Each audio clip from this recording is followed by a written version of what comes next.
ভম্বল, মা কোথায়? ডাক। বৌদি, কে এসেছে দেখো। আরে তুমি?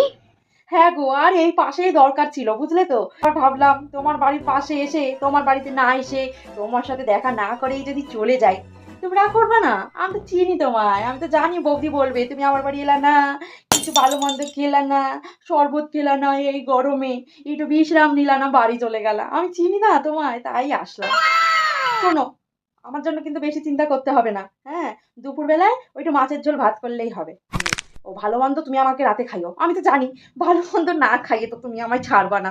সেসব রাতে হবে খন, ঠিক আছে? এবেলা একটুখানি পাতলা মাছের ঝোলই করো, বেশি ঝামেলা করো না। বাবা বৌদি গো, তোমার তো এখানে জিনিসপত্রের ছড়াছড়ি, একটা দোকান তুমি দিয়ে দিতে পারো। এটা কি গো বৌদি, মুখে টুকে মাখে নাকি? না না, এটা তো বডি সানস্ক্রিন লোশন। গায়ের সানস্ক্রিন? বাবা, আমার বরকে বলেছিলাম এ রোদে রোদে কাজ করি, রান্না বান্না করি, মুখের একখানা সানস্ক্রিন এনে দিও। ও আমায় বলে কি, মুখে মশারি লাগিয়ে রান্না করো, আর রোদ লাগবে না, আর আগুনের তাপ লাগবে না।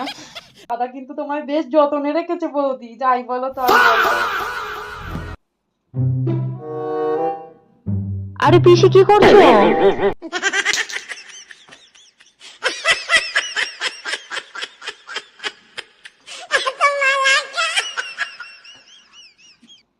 হ্যাঁ বল। लेकिन ये साला कर क्या रहा है यहाँ पे?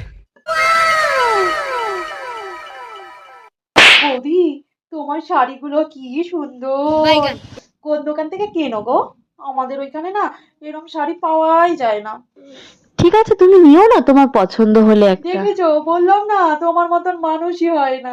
ঠিক আছে, দিও দুখানা।